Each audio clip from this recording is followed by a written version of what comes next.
Gran gusto recibirte. Gracias, Luis, encantado de estar acá. ¿Cómo te gusta que te presenten? Médico, ¿cómo te gusta? Yo creo que hoy yo soy el fundador de A la Mesa, ¿no? Ese es mi rol. Eso te gusta decirlo. No, Sí. no lo tengo en el retorno, chicos, le digo por las dudas a Fernando. Y para el que no sabe qué es A la Mesa. A la Mesa es un restaurante manejado por 40 chicos jóvenes, en realidad, neurodivergentes, que hacen absolutamente todas las tareas, ¿no? ¿Qué es ser una persona neurodivergente?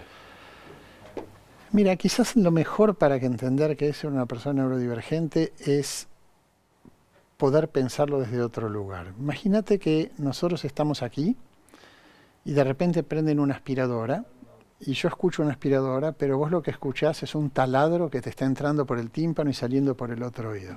Y no para. Y cada vez se intensifica más. Y yo te estoy hablando, pero ya no me escuchás más. Lo que escuchás es el taladro. Y de repente, no sé, uno de los productores se puso un perfume y yo huelo el perfume. Pero vos estás oliendo nafta, cada vez más intensa, cada vez más fuerte en tu nariz, mientras el taladro te pasa por la oreja. Y yo apoyo las manos acá y esta mesa es de vidrio para mí, pero para vos es un rallador. Y en el medio de la situación donde vos olés la nafta y sentís por ahí olor a quemado y un ruido aterrador y pasás las manos por la mesa, yo te digo, pero Luis, dejate joder, portate bien, dejá de hacer gestos, pero no te portás bien.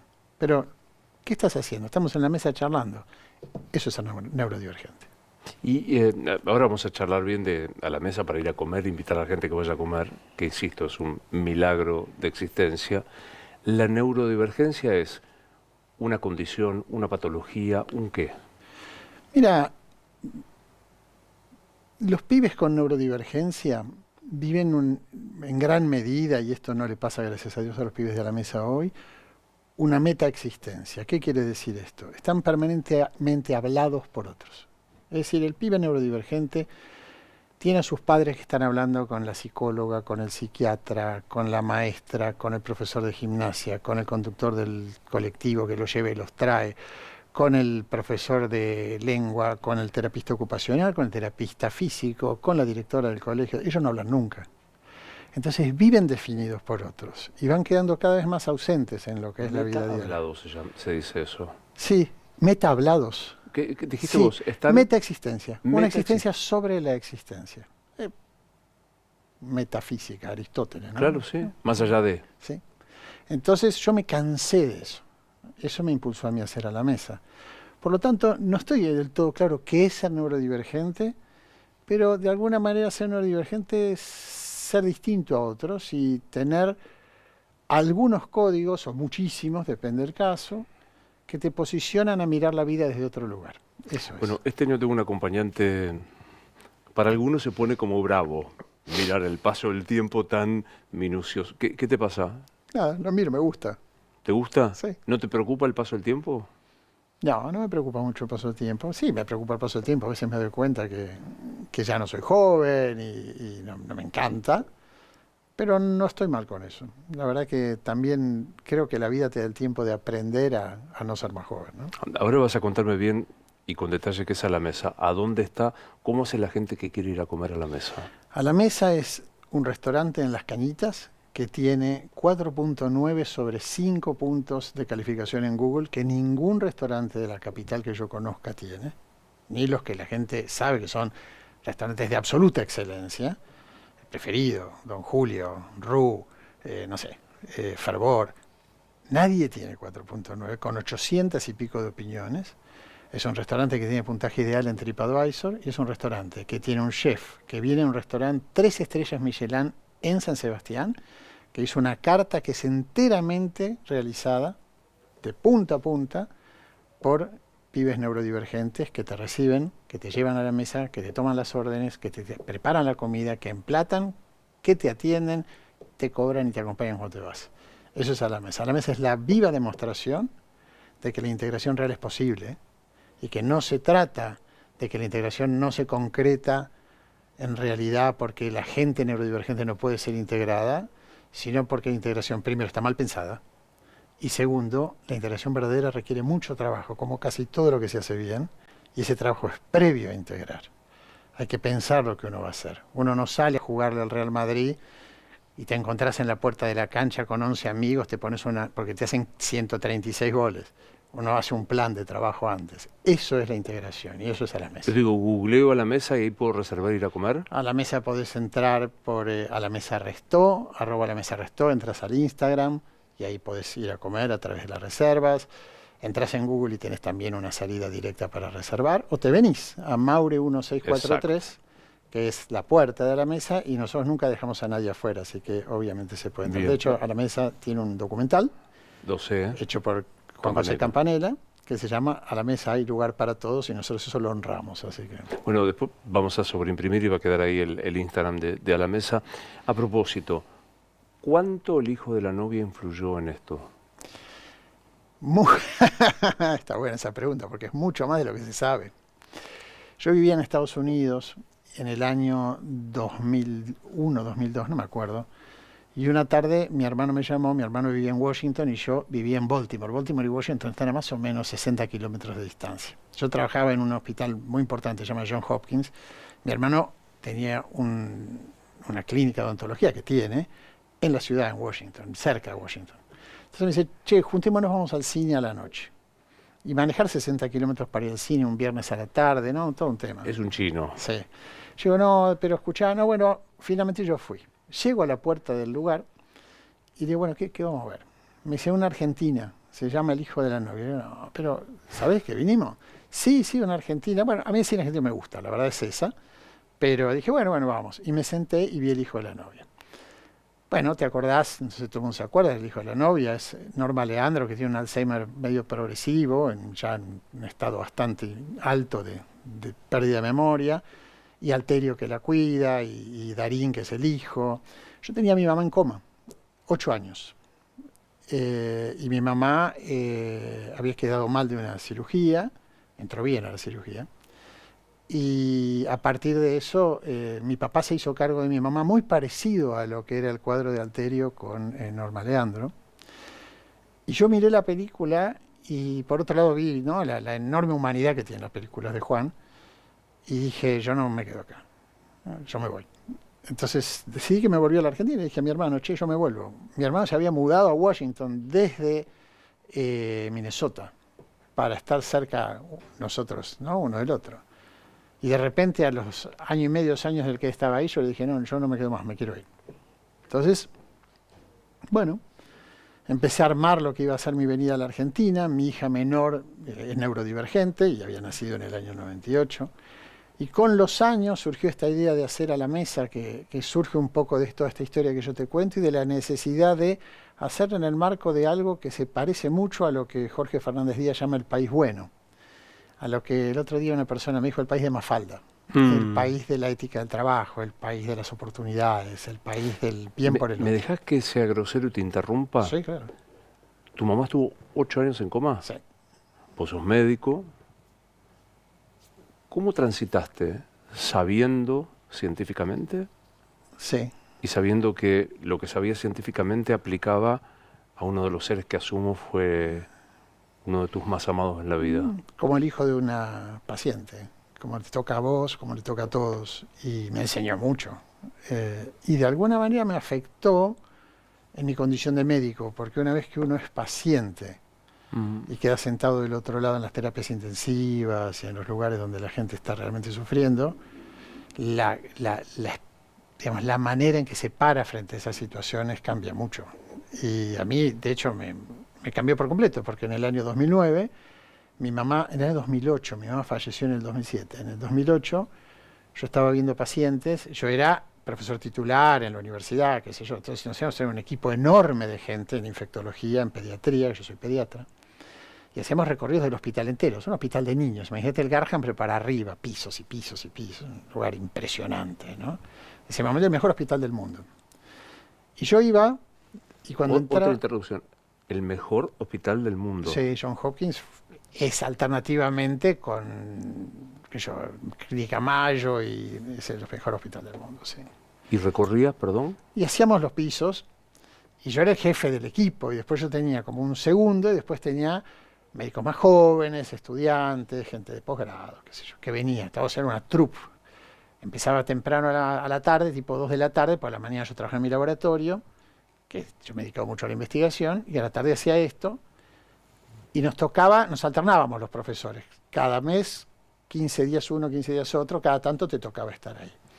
Y a mí me empezaba a costar hacer eso, después de lo que había vivido. Entonces un día yo iba, y todo el tiempo que entraba a un cuarto y había un chico muy enfermo, yo salía del cuarto y empezaba, pobre gente, Dios mío, pobre gente, Dios mío. Todo el tiempo murmuraba y murmuraba y murmuraba. Entonces cuando terminó el trabajo del día, que es como a las 10 de la noche, yo le dije a mi segundo, che, le digo yo, ¿me quejo mucho? No haces más que quejarte, me dice, estás todo el tiempo lamentándote. Entonces me fui a la oficina de mi jefe, que era otro profesor titular, pero era el jefe, y le dije, no sigo más, se acabó. Y nunca más atendí. No podías bancar eso. No, no me gustó más. Yo creo que yo era un buen médico y aportaba, y sí, es verdad eso. Pero también era verdad que no quería ese vínculo rutinariamente para mí. Pero dijiste algo que me sorprendió para los que hemos tenido un paciente en coma. ¿Qué aprendiste de tu mamá en coma? Bueno, obviamente toda omnipotencia médica desaparece, porque aprendés que las cosas son como son. Con los años, mirado desde acá, aprendí muchísimo de lo que es la aceptación y la resignación. Y tomé opiniones personales sobre esas cosas, ¿no? Muy personales. Cada uno se para frente a estas situaciones como puede. También hay que saber eso. Y nada, que la vida en ciertos sentidos tiene sentido vivir, en ciertas situaciones tiene sentido y en otras situaciones no lo tiene. Contame cómo llegas a la medicina. Yo hice el Nacional Buenos Aires. ¿Qué cosa los del Nacional? No, pero yo no lo digo como... No, pero el Nacional Buenos Aires que yo hice era la transición entre la dictadura y la aparición de Alfonsín. Ese fue el momento en que yo estuve ahí. Y era una época muy activa políticamente, muy movida, muy linda para vivir. No los primeros años, estábamos ahí, pero clavados al suelo. Y obviamente todo era ciencias sociales, porque todo el mundo quería ser historiador, filósofo, escritor, cientista político. ¿Quién iba a ser médico o ingeniero ahí, no? Y sobre todo el mundo donde yo me movía. Pero mi casa es una casa de médicos, porque mi papá era médico y mi abuelo era médico y mis tíos todos médicos. Entonces no había otra tradición que la medicina. En la mesa mi papá llegaba a la noche, charlábamos de lo que había hecho en el día.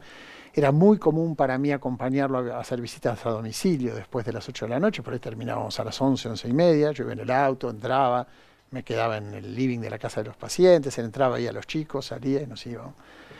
Pero yo no quería ser médico.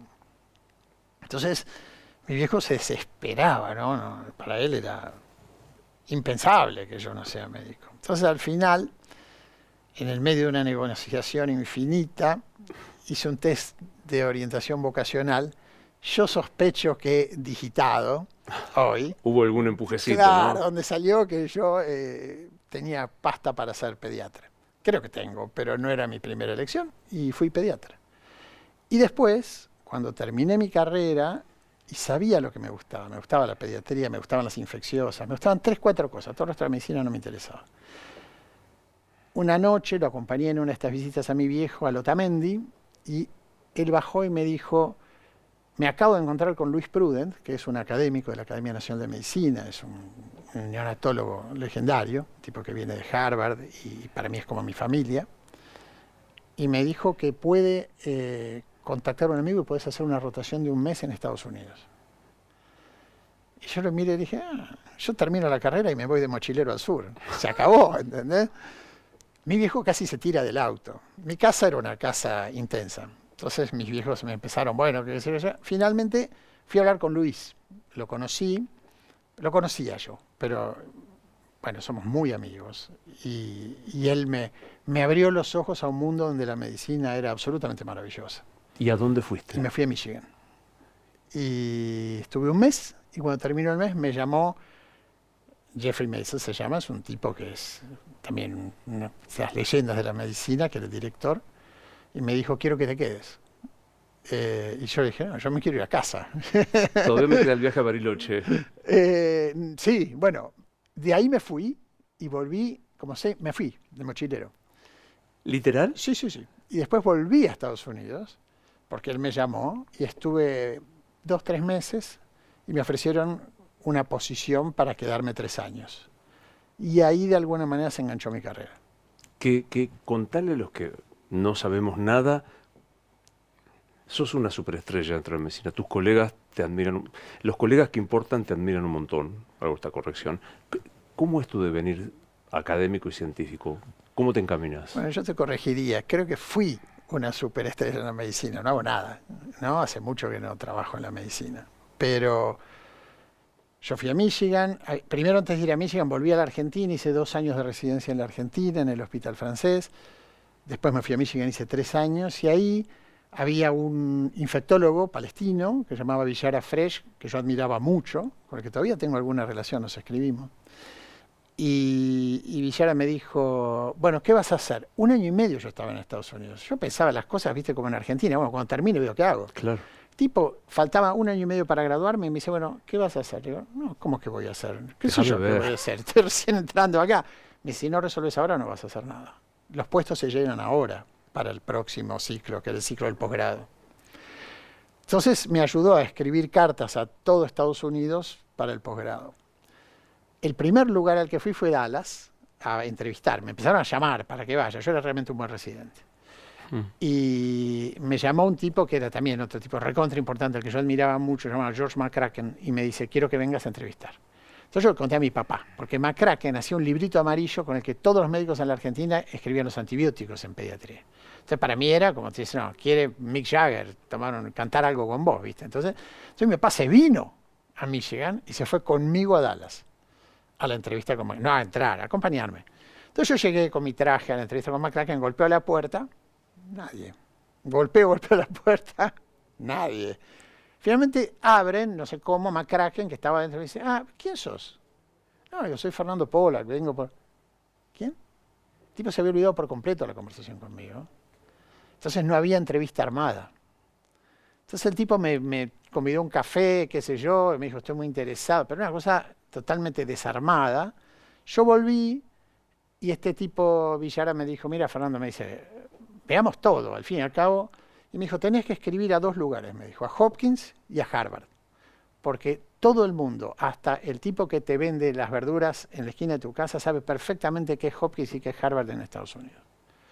Yo escribí y fui a Hopkins pensando que iba a, casi te diría, un pasaje a Disney World. Voy a ver un lugar, te invitan a la NASA, bueno, voy. Y me vuelvo. Claro. Y me fascinó. Y después fui a Harvard y no me gustó. Y me ofrecieron los 2 lugares y elegí a Hopkins y ahí De los 2 te convocaron. me convocaron de todos los lugares que entrevisté. Era flojito, se ve, ¿eh? Sí, bueno, se ve que tenías poco. Había una única posición en cada lugar. Y yo la llamé a mi abuela, que era una mujer muy grande, y le dije, te quiero contar, no sé qué hacer, le digo a mi abuela. Está la posición en Hopkins que me ofrecen y está la posición en Harvard, le digo, que suena mucho más en la Argentina.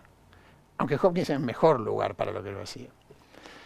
Y mi abuela me escucha y me dice, querido, andate con Howard. Hermosa, la queremos, claro. Para mí fue toda una revelación, porque hay un montón de cosas que uno hace cuando está en el extranjero que justifica su vida en el extranjero con logros que cree que todo el mundo puede ver. La gente no lo ve. Vos podés estar en Harvard y la gente cree que es tu tío Howard, que era mi abuela, y yo dije, bueno, voy a hacer lo que yo quiero hacer. Y ahí me fui a Hopkins, y estuve muchos años. Ese es un poco el secreto, me da risa porque decís, estoy grande. ¿Decís la edad o no? 58. No, no es nada, vamos a defendernos. Pero digo, ¿es un poco una de las llaves importantes en la vida hacer lo que uno quiere? La llave para mí, esto es una opinión, pero que yo creo que es muy válida, es que solo se puede hacer lo que uno quiere hacer, la pasión que uno tiene. Uno no puede ser bueno realmente. Hay casos, ¿no? Yo me acuerdo, yo soy A mí me gusta mucho el fútbol y había un jugador de fútbol, no voy a nombrar, muy conocido, un gran jugador, decía, yo veo el pasto y me da ganas de vomitar, odio el fútbol. Hay alguno, pero normalmente uno es bueno en lo que le apasiona. Uno tiene que poder tener algo en trabajo que cuando se está duchando le venga a la cabeza y le dé vueltas, si no es muy difícil. ¿Y qué pasa cuando los obstáculos? Pero es muy difícil, pero no conozco a nadie, pero me voy a morir de hambre. No, para mí eso no es así. No discuto que hay gente que sí, que puedes estar en una posición donde acceder a ciertas cosas es muy difícil y puede haber muchos obstáculos. Pero en la situación de una persona que tiene la posibilidad de ir a una facultad, o tiene la posibilidad de emprender con un negocio, o tiene un comercio, o meterse en algo, lo veo mucho en mi hijo mayor. Mi hijo mayor terminó filosofía en la UBA, terminó finanzas en Ditela, pero tiene una empresa de diseño de juegos electrónicos. Y el tipo es una cabeza de esas increíbles, ¿no? Porque el tipo va es impresionante, Lean, ¿no? Él va y agarra, y yo lo escucho cuando defiende la tesis en filo y le veo la complejidad de lo que él elaboró, ¿no? Es siempre como que piensa por un costado de las cosas y es capaz de ver cosas muy especiales. Después se va del otro lado, se mete en finanzas, nunca hizo matemática y hace lo mismo cuando escribe una tesis en finanzas en Ditela. Pero su corazón está en lo que hace. Entonces, cuando yo lo veía trabajar en estas otras cosas acá y allá, lo veía como trabajar mecánicamente. Y cuando vos lo ves hablar de lo que él hace, él se enciende claro. y está siempre mirando. Uy, mirá, la otra vez me dieron un premio, ¿no? Afuera y fuimos y él miraba el pasto y decía, mira, estas luces del pasto son las que me sirven a mí para tal juego. La cabeza está ahí, ¿viste? Eso es lo que te hace exitoso. Bueno, Hopkins, nos vamos al cine con un hermano, ¿o hubo algo Yo hago toda la parte de profesor de Hopkins, me voy al cine con mi hermano y decido que me vengo a la Argentina. ¿Por qué? ¿Por qué decido que me vengo a la Argentina? Porque para mí fue muy patente en esa película, y esta es la conexión en la que empezamos, que mi alma era profundamente argentina. Yo devolví la Green Card en el año 2016. Lo llamaron al vicecónsul a mirarme, nadie podía creer. Yo dije, no, yo me quedo. No tiene ningún sentido que yo sea residente americano. O sea, y yo no tenía nada especial, pero digamos, no es que lo hacía con una estrategia. Dije, esto me va a traer quilombo porque yo nunca voy a volver. Yo soy argentino, puro y duro. Entonces, este tipo me decía, ¿usted está seguro? Imagínate que del otro lado, en la misma habitación, en esa época, había 300 tipos tratando de sacar la visa para ir a Nueva York o a Disney. Y yo estaba diciendo, no, quédense. La tipo me dijo, gracias a Dios, muy inteligentemente, ¿no querés una visa de turista? Yo ni lo pensé. Dije, sí, me salvó 10 años, hubiera estado todavía sin entrar.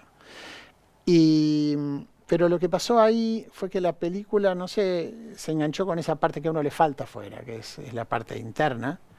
Y yo decidí que yo quería estar acá. Yo quería estar con mis amigos, yo quería estar con mi familia, yo quería vivir acá. Esta es mi patria y yo quería estar acá. ¿Te sigue hablando tu hermano o no? Sí, mi hermano y yo somos muy cercanos. A pesar de que te viniste. Sí, nunca me dijo nada. Jamás me reclamó. Sí, él sabía que para mí era un temazo, ¿no? Y yo no terminaba de ajustar. A mí me iba muy bien profesionalmente, pero muy bien. Yo en el año 2006 saqué el premio al mejor investigador joven de pediatría de Estados Unidos. En el 2010 tenía 43 años y gané el premio al mejor investigador de todas las edades de Estados Unidos de pediatría. Y de la Sociedad de Investigación Pediátrica de Estados Unidos. Pero sin embargo yo no terminaba de cuajar.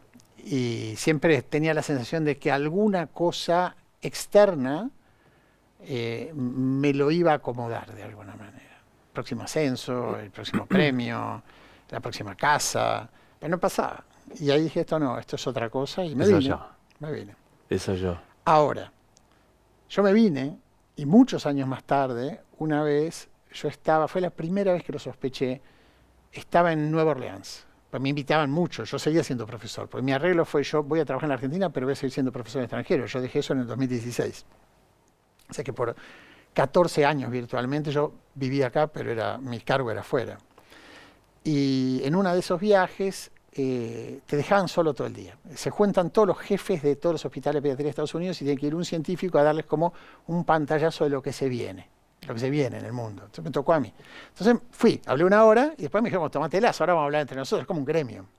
Entonces yo daba vueltas por Nueva Orleans y había un restaurancito italiano, me metí en el restaurante y empecé a ver, ¿no?, la dinámica de la familia que atendía. Y fue la primera vez que pensé, esto me vendría bien, dije, esto sería bueno para mí.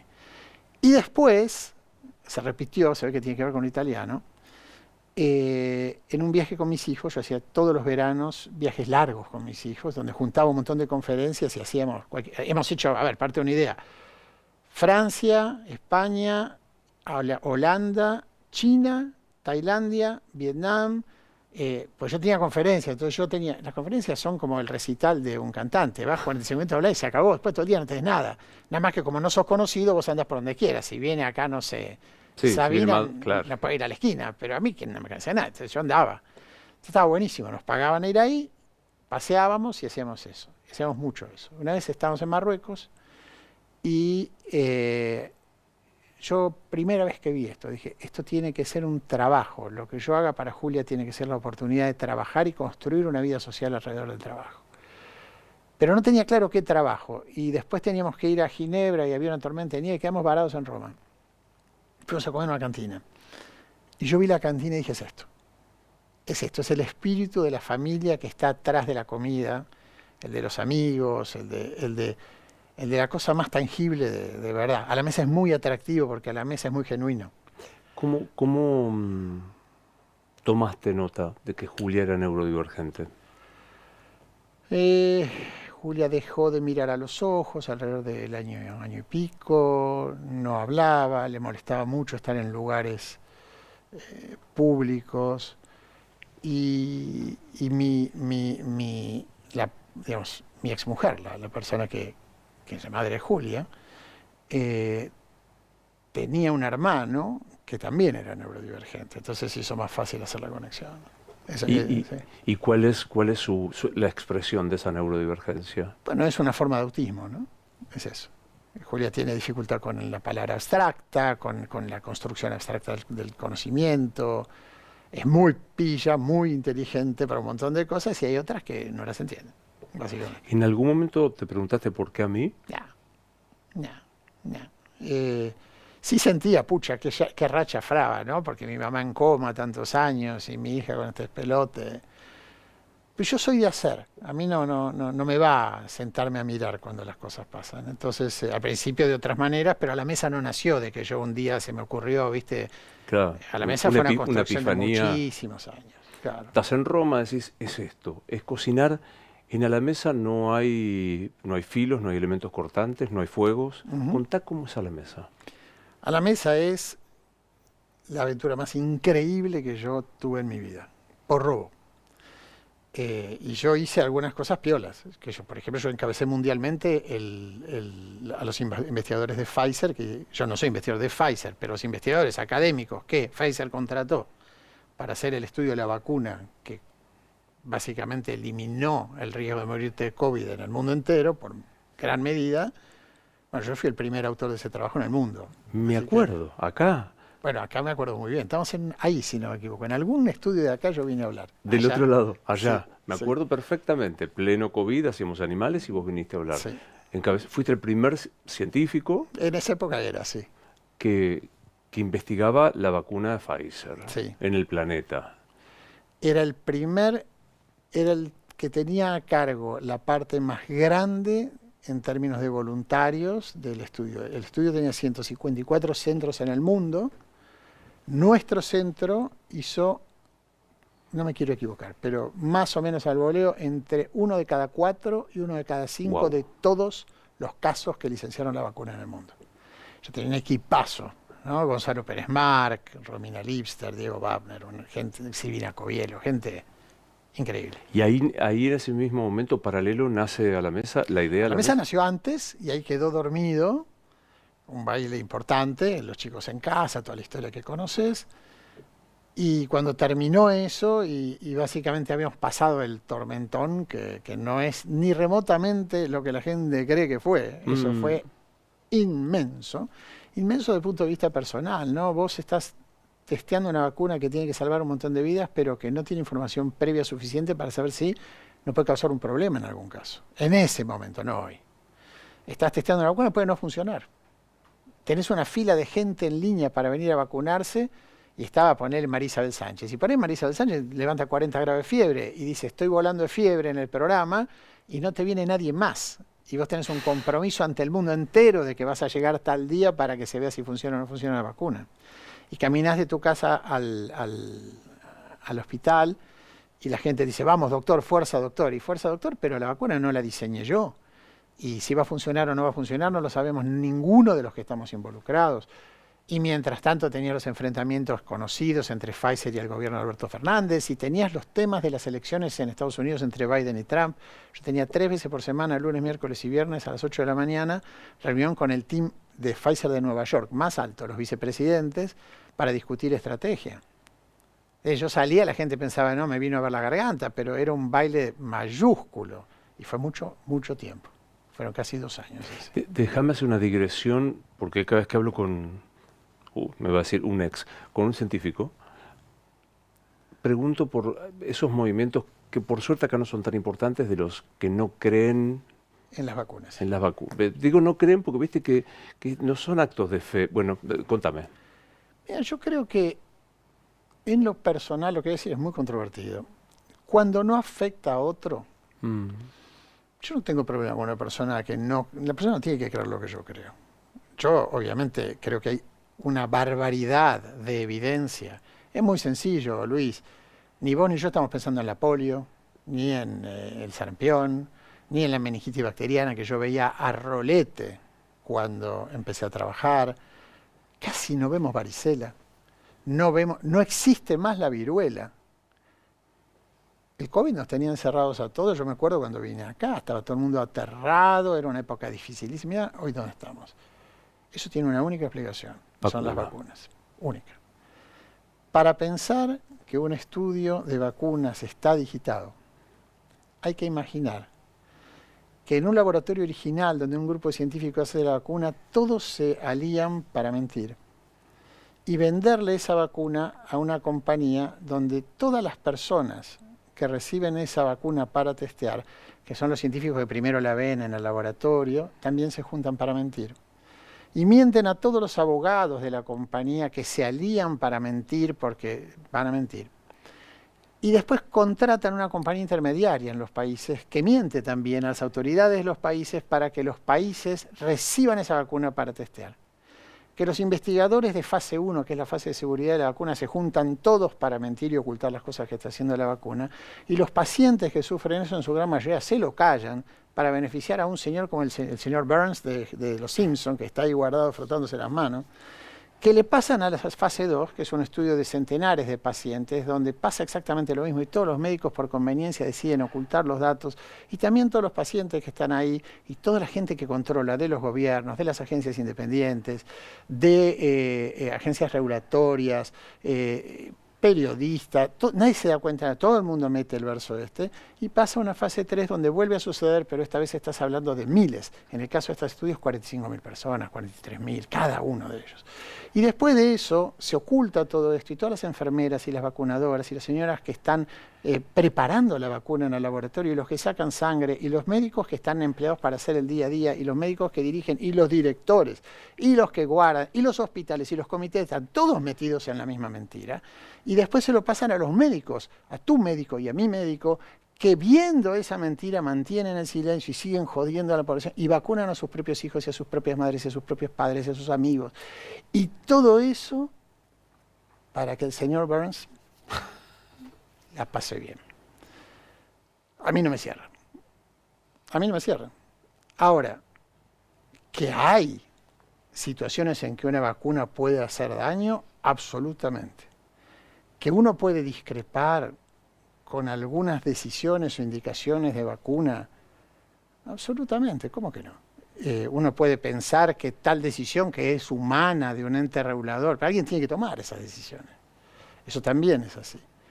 Y que no es cierto que porque una persona no quiera darse una vacuna es una mala persona, también es verdad. Porque una persona puede tener miedo. Yo mismo a veces voy y digo, uy, otra vez.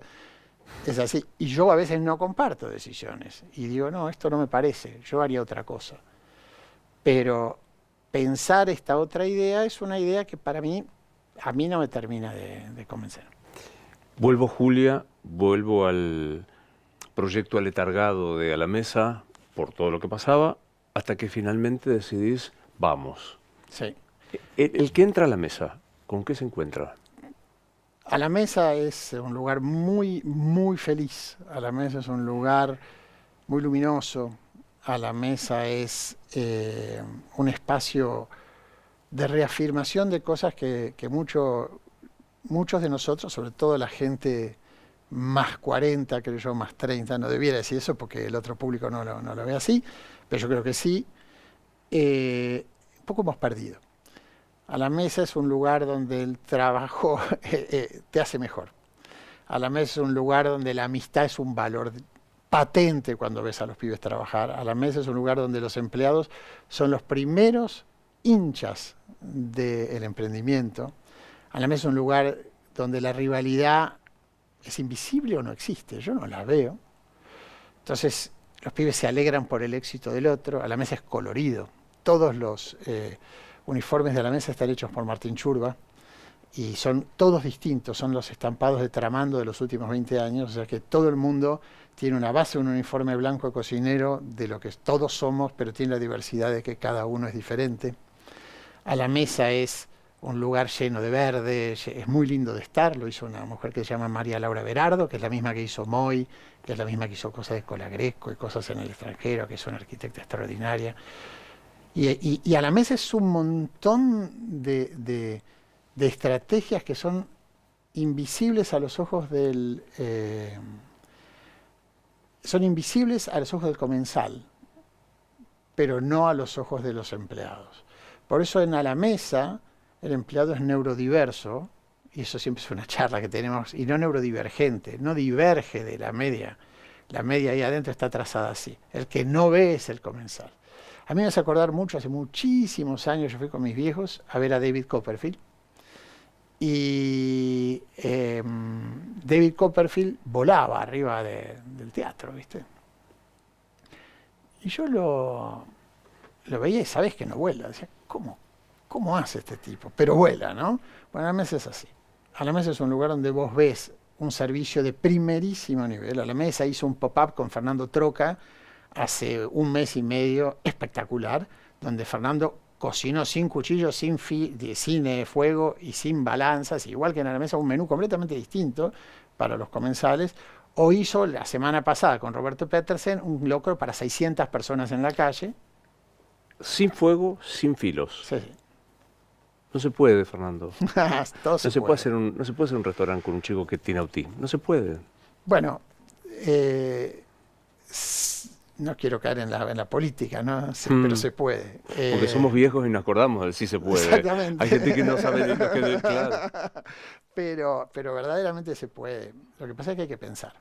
Lo que pasa es que hay que sentarse a pensar. Y yo te decía que A la Mesa no nació de un día, porque yo tengo una hija de 26 años y yo hace 26 años que pienso cómo le explico a Julia lo que por ahí es recto y ella lo ve curvo. ¿Cómo hago esa curva? A la Mesa no fue más que llevar lo que yo hacía como papá todos los días a una práctica más extendida. ¿Y cómo se le explica a Julia que eso es recto para mí y para ella curvo? Se le explica de atrás para adelante. Se le explica con el resultado. Si nosotros vamos a hablar del vaso de agua, lo primero que tenés que hacer es tomar el agua. Lo primero que tenés que hacer es entender el producto. Uno tiende a explicar el proceso por el que se llega al producto. Y los pibes entienden mucho mejor el producto que originó el proceso. Entonces después ella empieza pensando en lo curvo y se empieza a avivar, que en realidad la curva se empieza a mover para acá, para acá, para acá y termina siendo recta. Pero si vos querés llevarla por la recta, ahí no está el camino, entonces no llega. Ese es el chiste. De atrás para adelante. Sí. Que no es solo para los neurodiversos. Me parece que habría que intentar aprender de ellos y entenderlo nosotros. Mira, en una cena en el Rotary, que me invitaron, yo estaba sentado al lado de otra persona que estaba en la mesa conmigo, y me decía, bueno, es una ocasión de aprendizaje fenomenal, y yo creo que es una aprendizaje fenomenal en mil cosas, pero yo nunca tuve mejores empleados, nunca en mi vida tuve un lugar que me haga tan feliz estar trabajando. O sea, es potentísimo. la candidez, la alegría, la vocación de servicio, la conciencia de oportunidad. Yo una vez tuve un becario hace muchísimos años, total nunca va a haber un programa en castellano, al que yo le decía, vamos a hacer esto, esta molécula va a permitir, voy a decir cualquier estupidez, que la gente viva 50 años más. Y él me decía, qué bien, che, ¿y quién la va a hacer? Y yo decía, vos la vas a hacer. No, pero a las 4 me tengo que ir, ¿no? Y yo me volvía loco. A la mesa no tiene eso. A la mesa tiene todo el mundo quedándose. Yo a veces estamos Sebastián y Alfredo y Gonzalo y Fran y Diana y yo ahí charlando y de repente escuchamos ruido en el fondo. A la mesa tiene una zona de descanso donde los pibes aflojan. Y escuchamos ruido y son las 5 de la tarde. Che, ¿qué pasa? Vamos y hay uno de los pibes, no sé, muchos, ¿no? Típicamente Mateo o Mili. ¿Qué haces acá? No, me olvidé algo. No se van más.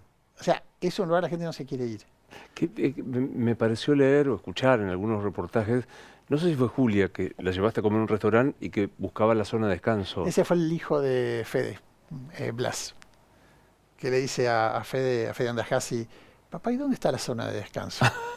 Tengo una anécdota genial de un pibe llamado Mariano, que es muy amigo, muy cercano a nosotros, que viene un día y me dice, quiero hablar con vos. Y yo digo, ¿qué pasa, Marian? Estoy de novio. ¡Ah! ¡Qué bárbaro! Está de novio, te felicito. ¿Con quién está de novio? Con Julia. Digo, che, Marian, ¿y Julia sabe? Todavía no. Lo quiero, claro. Lo quiero. Son pibes muy simpáticos, es muy lindo el lugar. ¿Cuánto por día, por hora llorás cuando ves eso? No me pasa de llorar, me pasa de emocionarme a veces. El 9 de julio para mí fue muy impactante. Un poquito resignificar lo que era para mí mi país, el país con el que yo me vinculo. Estaba lleno de amigos míos, estaba mi mujer, estaban amigos de mi mujer, que son amigos míos. Estaban todos los chicos, estaban los padres de los chicos, había un montón de gente del barrio, estaban los vecinos. Y ahí sí, ¿no? Yo miraba y decía, pucha, esto es un sueño. Esto es un poquito una película de Juan. Y, viste, Campanella hace un montón de esas cosas. Entonces, para mí, eso sí, fue muy potente. Y te digo una cosa que no quiero dejar desde el principio, que es que Juan tuvo un restaurante. No sabía. El restaurante de el hijo de la novia es el restaurante del papá de Juan. Y a la historia, un poquito, yo supongo que muy modificada, de la familia de Juan. O sea que hay un montón de paralelismos, que un restaurante me trajo a la Argentina a través del hijo de la novia, que era el restaurante de los Campanella. A partir de una situación con la mamá que se parecía mucho a la situación de mi mamá. Bueno, ahí está. ¿Y por qué sos un ex científico? Yo siempre me gustó la gente que cambia rubro. Siempre me gustó la gente que puede decir, bueno, ahora basta, voy para acá. Es muy difícil tener esa ocasión en la vida y hay muy pocas cosas que puedes hacer así. Yo siempre pensé que lo iba a hacer adentro de la medicina. Que en algún momento iba a decir, bueno, basta, ¿no? Es como yo siempre miro los tenistas, ¿no? Para poner el ejemplo más fuerte que se me ocurre, Nadal. No sé, Nadal ganó 14 veces, 16 veces. ¿Cuánto ganó Roland Garros? ¿A qué va Roland Garros después de la 4ª vez? Yo lo admiro muchísimo, pero digo, ¿cómo sostiene ese? La ciencia es parecida. No es que vas a ganar el premio Nobel, pero haces un trabajo muy bueno. Después algo parecido, más o menos, tenés un canon de trabajo donde estás cómodo. Y en un momento yo decía, bueno, algún día eso va a deshacerse. Y se deshizo después de la pandemia. No por la pandemia. Cuando yo vi que se había acabado ese trabajo, dije, bueno, voy a empezar otro de estos. Viste, ya no puedo jugar de 9, voy a jugar de 5, porque voy a aguantar un poquito más la cancha, así no corro tanto. Bueno, 5 por el mal ejemplo, pero es zaguero.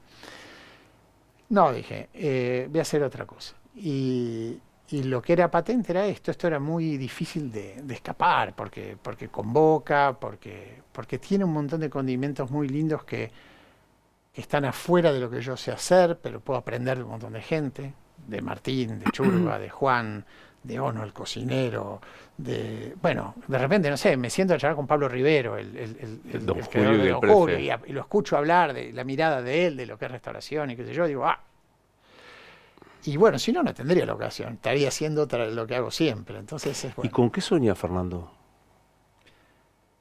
Convivir tranquilo, con que mi hija tenga el futuro que ahora promete lo que hacemos, con que mi hijo pueda hacer lo que le gusta bien y tener una vida sana y buena, con tener tiempo para mi mujer, con mis amigos. No sueño con otra cosa.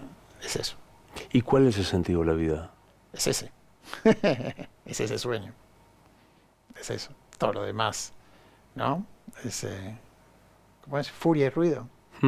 Es que ronda mucho la imagen que yo recibí, que vos transmitiste, cuando te preguntó el sentido de la vida, con lo que le pasó a tu mamá. Mi mamá vivió la vida que quería vivir.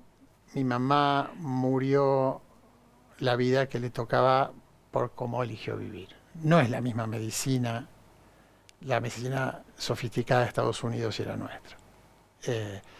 Hay una banda donde sí es y después ya no es. Es decir, la medicina de los países desarrollados tiene acceso a un montón de recursos que para nosotros son muy difíciles, que tienen que ver con mejores pagas para los médicos, que tienen que ver con tiempo para estudiar protegido, que tiene que ver con muchísimas cosas a mano para hacer las cosas fáciles, más tiempo para pensar en el paciente. Después tiene toda la parte humana, que es al revés. Allá falla acá. Y acá es. Bueno, fue así.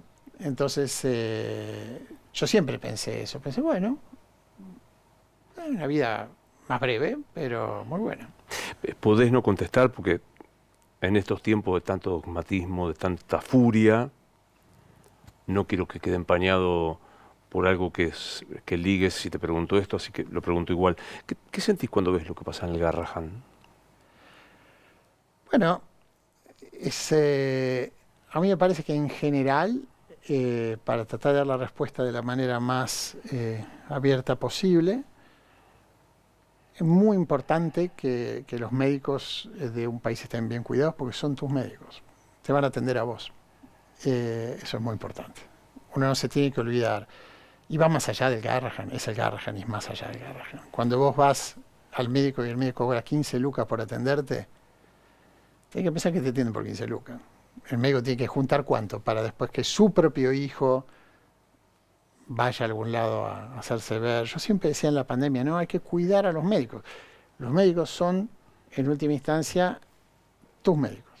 Entonces es como la gente, no sé, cuando va a la cancha y la gente le tira piedras al policía. Bueno, después cuando te vengan a afanar, no te quejes. No te quejes. Exacto. Es muy interesante, si no te convence filosóficamente, que te convenza por instinto de supervivencia.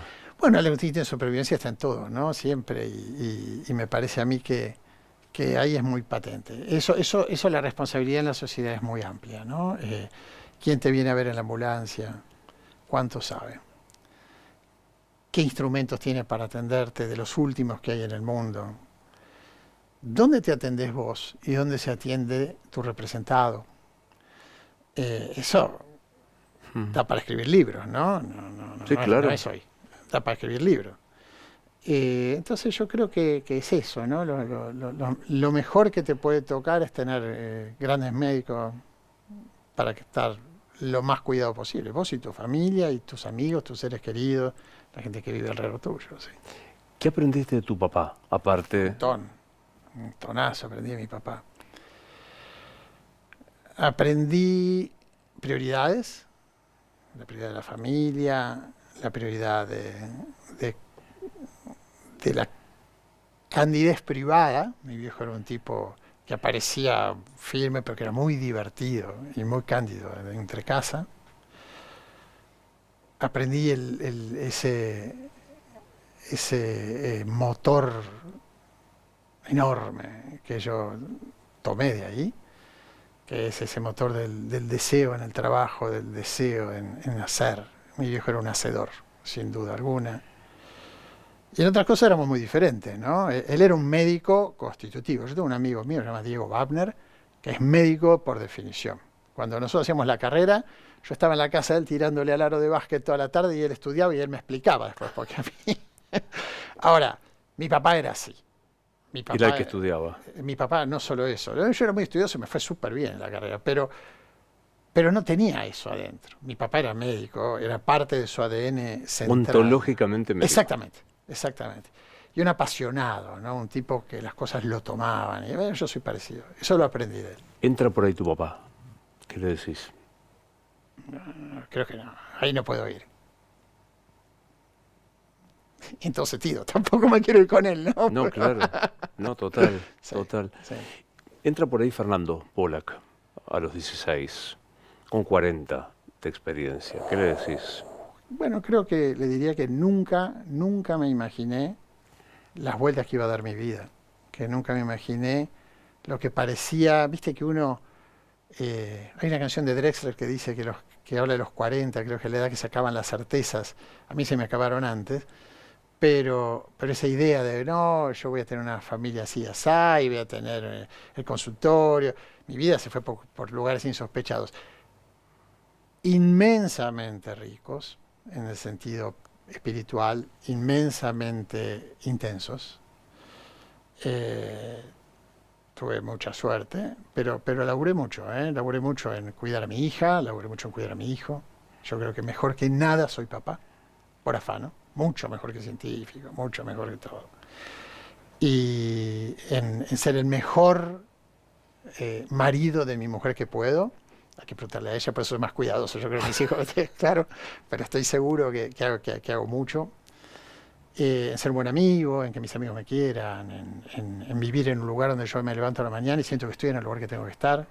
Yo no me iría de acá. No me iría de acá. Tengo suerte, puedo. Pero yo siento que estoy donde tengo que estar. Pero no le hablaste al Fernando 16. Ah, bueno, le diría, prepárate, recién empezó esto. Me gustó mucho eso no me acuerdo la canción de Drexler, pero estoy perdiendo certeza. Probablemente crecer sea estar menos seguro de la mayoría de las cosas, ¿no? Sí, a mí no es un sentimiento que me preocupe, en general, no voy a decir en todo, pero muchas cosas no, me parece que es parte del... Viste que cuando vas creciendo también vas viendo otra gente que estaba en tu posición hace mucho tiempo y después va creciendo, también mucha se va muriendo y te amigás con un montón de cosas de la vida que si vos las mirás y las entendés, es distinto que cuando sos chico, que es todo el espanto. Yo me acuerdo cuando yo era chiquitito y de una compañía de la primera se murió el papá y yo soñé eso 20 días. Me acuerdo todavía, pero decía hasta la fecha. Y bueno, eso cambia, ¿no? La vida es otra cosa al final. Y, bueno, no al final, en Claro. general. Entonces yo creo que eso, bueno, uno se va amigando con eso y eso te hace. ¿Quién sos? A la miércoles. No sé, nunca lo pensé de esa manera. No, creo que soy un tipo que trata de hacer las cosas bien. Que a veces te sale, a veces no en todo sentido. Que tiene un foco muy fuerte en la gente que quiere, sin duda. Y que trata también de hacer, no siempre te sale tampoco. Y que soy capaz de cambiar, que soy capaz de moverme, que soy capaz de pensar. Y que eso me ha ayudado. Y que tengo esa, que me preguntaste antes, el motor ese que yo aprendí seguramente en mi casa, que tiene mi hermano también, que es ese motor de hacer. Ese motor de hacer. Yo también soy un hacedor. El deseo no es una cosa solamente espiritual, es hacer. O sea, el deseo solito, sentado, sin mover los pies y las manos, es difícil, ¿no? Sí, bueno, eso es terrible, ¿no? Eso sí que es bravo, no hacer. Yo creo que yo no podría estar parado sin hacer. Eso es cada uno. ¿Y para qué sirve la plata? Para poder hacer lo que te gusta hacer, para poder emprender cosas que no es tan fácil emprender si no tenés un respaldo para eso, para ganar tiempo, pero eso es engañoso porque uno se come su propio tiempo igual. O sea, es lindo, o sea, la plata es tiempo, pero no es que vos tenés el tiempo y después, bueno, no hago nada. Uno va y se invierte en otra cosa en términos personales. Pero sobre todo para tratar de hacer más fácil algunas cosas. Creo que eso es el sentido del dinero, ¿no? Para facilitar todo esto que yo te digo lo más que uno pueda.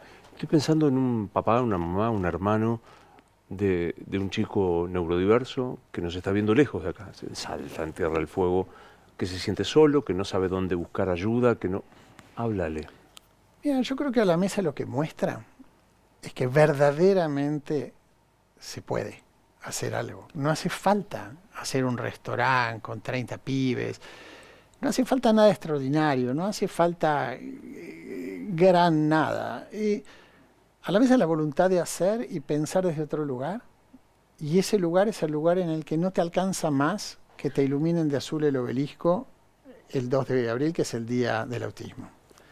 Que con eso no haces nada, que un par de canciones folclóricas no te hacen progresista, que es otra cosa. Y que eso está al alcance de todos, porque puede ser un barcito en la estación de tren del pueblo, o puede ser una librería en un barrio, una verdulería, o puede ser un mega supermercado, pero es de a muchos, no es de a uno, como es la vida, y es con alguien que lo siente propio. Yo no puedo hacer tu casa por vos, ¿no? Siempre me preguntan, che, ¿vas a hacer otra mesa? La mesa es mi casa. Yo no puedo hacerte, no puedo decir, che, Luis, mira, ahora voy a armar mi casa en tu casa, vení y vive en mi casa. Imposible. Pero hay arquitectos para todo, entonces sí se puede hacer otra casa con esa idea. Y no es tan difícil, no es tan difícil, porque los grandes constructores de esto son los pibes. Los pibes están construyendo su vida, están construyendo su futuro, están construyendo sus amigos, están construyendo algo extraordinario para ellos. Entonces vos lo que tenés que hacer es no joder, ¿no? No pararte en el medio, es eso. Para ir a comer rico y feliz a la mesa, lo buscan en el Instagram, lo buscan ahí, está esto. Maure. 1643. Ahí está. Frente a la imprenta. Frente a la imprenta, Sí. Ahí está. Termino con un cuestionario que fui robando, pero como tiene varios robos, siento que se ha prescripto, lo hacía James Lipton, lo hacía Bernard Pivot, lo hacía Proust, así que, ¿cuál es tu palabra favorita?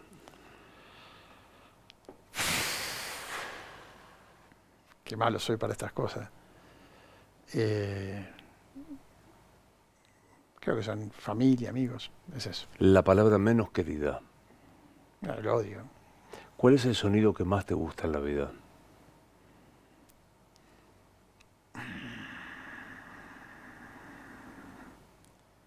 Bueno, quizás las voces de mis hijos. El sonido que menos te gusta. Los gritos, el atropello. ¿Cuál es tu insulto favorito? Es en portugués. Tengo un amigo que cuando yo me decían, creían que era italiano en Estados Unidos, porque soy así como muy expresivo, y él me dice, Fernandinho, menos. Me encanta, es muy bueno. Si Dios existe, ¿Dios existe? Ojalá. ¿Hay un Polak de origen? Polak, yo soy judío. ¿Creyente? No. Porque los judíos son muy difíciles. Tenés judíos que son creyentes, judíos conservadores, judíos ateos. Para los que no somos judíos nos cuesta un montón seguirlos. Yo no soy creyente o practicante, pero soy identitariamente judío y, bueno, mi mujer es católica, ¿no? Es que, ¿no? Ojalá exista y ojalá yo pudiera tomar de los creyentes todo el beneficio de ser creyente, que es algo extraordinario. Los no creyentes no es que somos orgullosos, nos encantaría, ¿no? O sea, bueno, creo que hay de todo, pero en mi caso a mí me encantaría. A mí también. Sí. Bueno, juguemos. Suponete que Dios existe y es una entidad en la que te vas a encontrar dentro de mucho tiempo cuando se termine. ¿Qué te va a decir? Para allá o para allá, vas a saber qué me va a decir, no va a decir nada especial. Y nos morimos y ¿qué pasa? Se acaba. Es esto. Sí, pero también tuvimos fuera tanto tiempo, ¿no? Estamos ahora, pero ¿cuánto? Y no pasó nada tampoco.